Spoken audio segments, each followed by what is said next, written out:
a former undercover New York police officer who admitted to being part of a broad New York police and FBI conspiracy targeting Malcolm. In the confession, the former officer, Raymond Wood, who died last year, admitted he entrapped two members of Malcolm's security team in another crime, a plot to blow up the Statue of Liberty, just days before the assassination. Both officers, Wood and Roberts, were part of the Bureau of Special Services and Investigations, or BOSSI, a secretive political intelligence unit of the NYPD nicknamed the Red Squad. Following Malcolm's assassination, police arrested 3 members of the Nation of Islam for his murder, but questions about the guilt of the men have lingered for decades. In his letter, Raymond Wood openly says one of the men, Thomas Johnson, was innocent and was arrested to, quote, protect my cover and the secrets of the FBI and the NYPD, unquote. Their job was to discredit civil rights organizations and black leaders.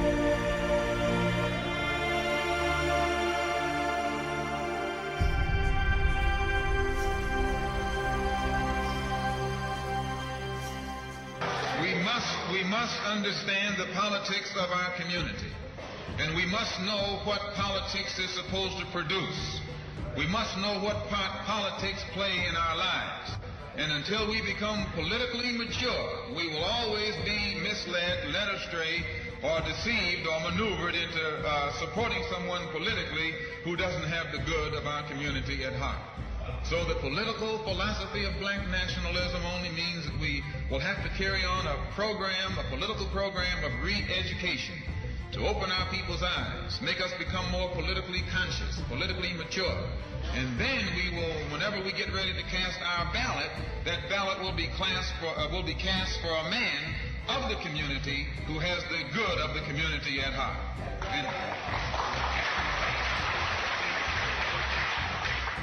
The economic philosophy of black nationalism only means that we should own and operate and control the economy of our community. You can't open up a black store in a white community. White man won't even patronize you. And he's not wrong. He got sense enough to look out for himself.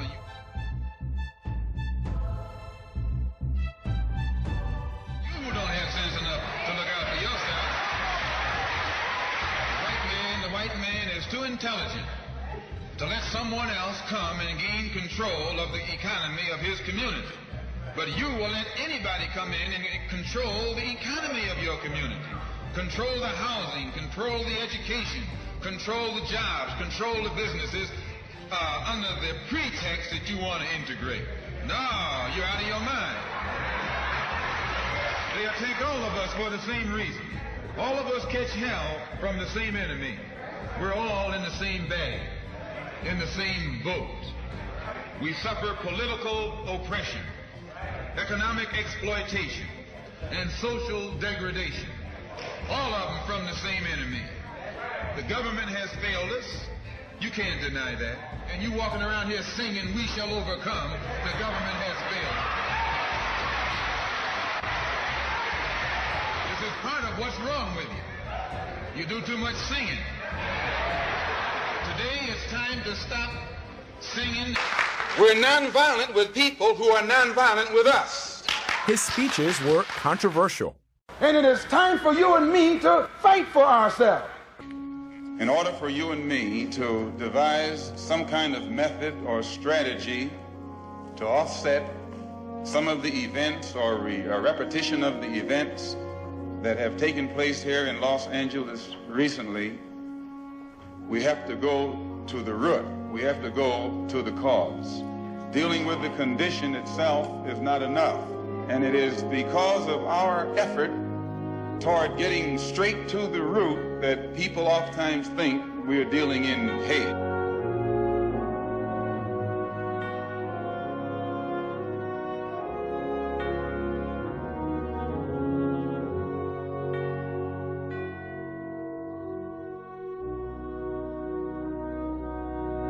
News coverage from February 1965 about the police-orchestrated plot to blow up the Statue of Liberty. This was just days before Malcolm X's assassination. This might be news to a lot of people, even old-time activists. In the video, Raymond Wood is seen being promoted for his role in that plot. The happy ending to the plot was written by a rookie policeman who had been on the force only 8 months when he infiltrated the extremist group. His work led police to a quiet New York residential area where the dynamite had been hidden. Another arrested was Khalil Saeed, who police say went to the Statue of Liberty to buy a model and further the plot with the fourth conspirator, Walter Bowl. A hero cop, his face hidden for future undercover work, is promoted on the spot to the rank of detective. A happy climax to a bizarre story. The arrests were carried out on February 16th. Just days before Malcolm X was assassinated. And this is very significant, Reggie Wood, as you know, this so-called Statue of Liberty plot, because these men who were arrested were the security team of Malcolm X, meaning he wouldn't have them there February 21st, a few days later when he was assassinated.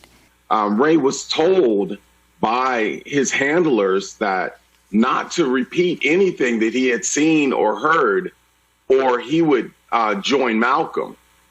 He'd spent years living in relative obscurity, wanting to ensure the cops wouldn't preemptively act to silence him. He also feared retribution from society, especially the black community. Ray was ashamed of what he'd been a part of and felt he'd betrayed his own people. For 46 years, Ray separated himself from the family and in fear that he would put us in danger.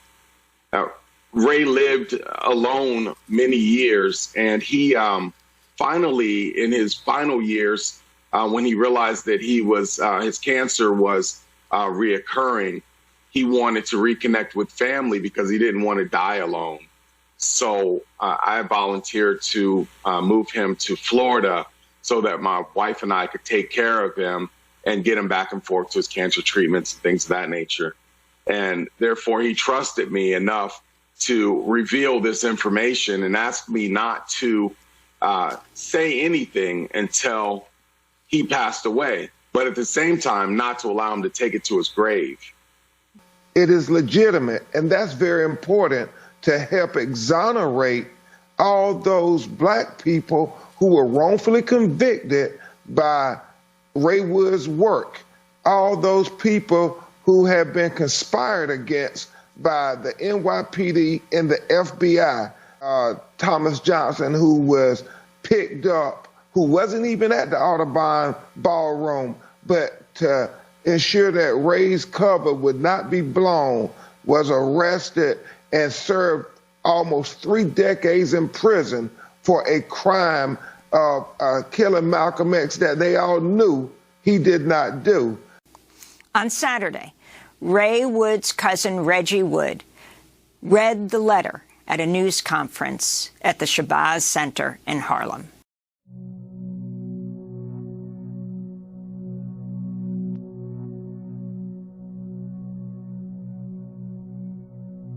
This letter helps me to understand the pain and guilt that Ray felt for the last 55 years.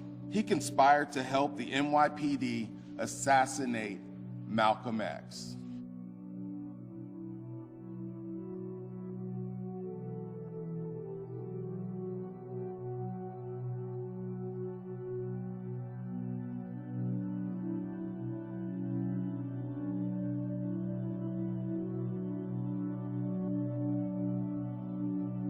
On behalf of Ray, he wanted the world to know that he is deeply sorry. I hope that this information helps the Shabazz family,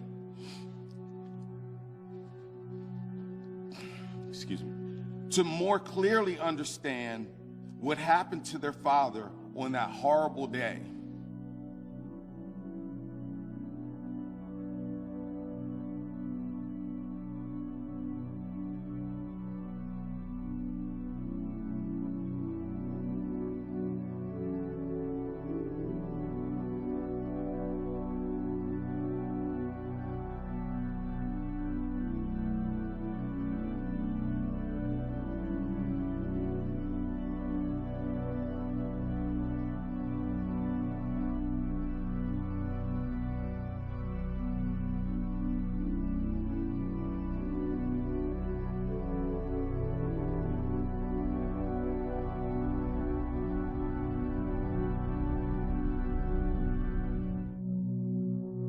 As a black man, I am disgusted to know that what happened 60 years ago is still going on today. We are living under J. Edgar Hoover's Jim Crow system of policing our black and brown people. He is the architect of these constant injustices and tactics against our people.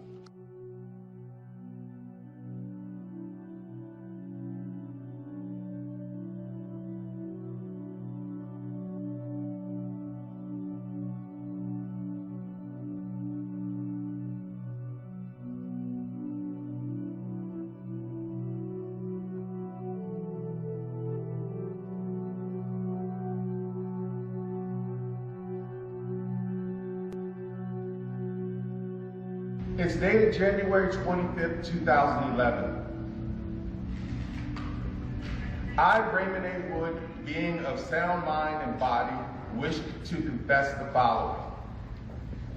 I was a black New York City undercover police officer from April 1964 through May of 1971. I participated in actions that in hindsight were deplorable and detrimental to the advancement of my own black people.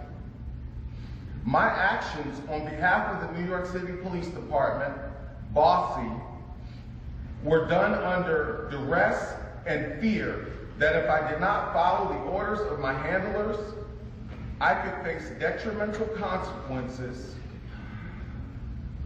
Presently, I am aging with failing health.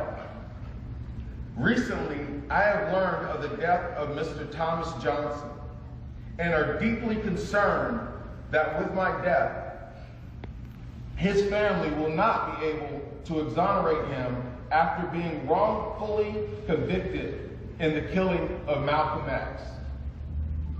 The facts are as follows. April 17, 1964, I was hired by the New York City Police Department. Without training, I was immediately assigned to the BOSSY Investigation Unit. After witnessing repeated brutality at the hands of my co-workers, in parentheses, police, I tried to resign. Instead, I was threatened with arrest by penning marijuana and alcohol trafficking charges on me if I did not follow through with the assignments.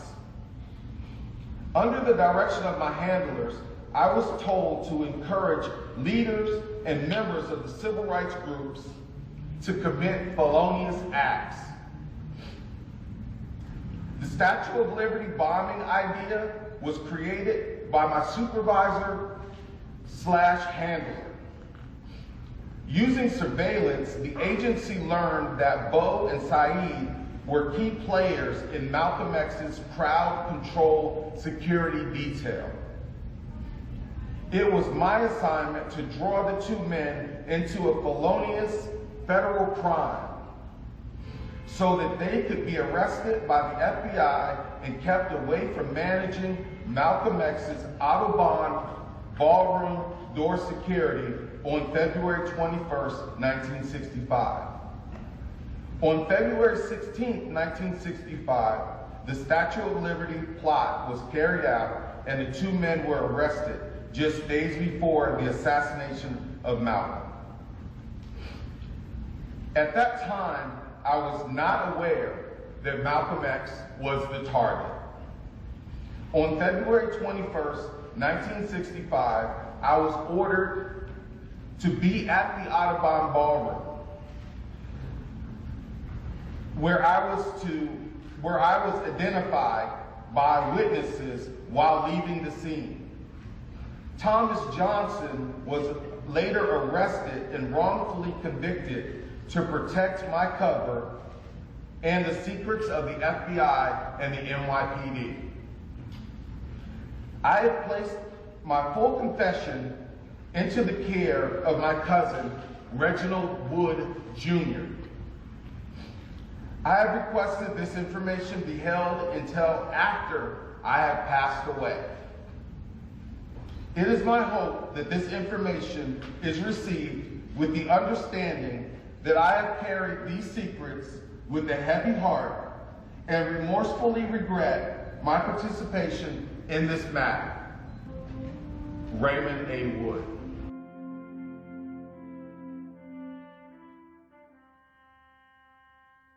We have to go to the root. We have to go to the cause. Dealing with the condition itself is not enough. And it is because of our effort toward getting straight to the root that people oftentimes think we're dealing in hate.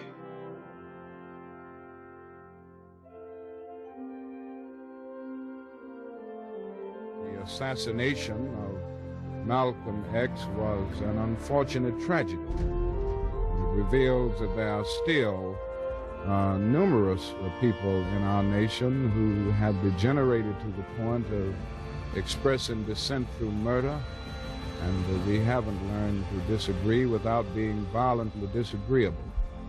Malcolm was the best thing happened to us. He gave a whole bunch of little boys, Negroes and colored folks, an opportunity to be men.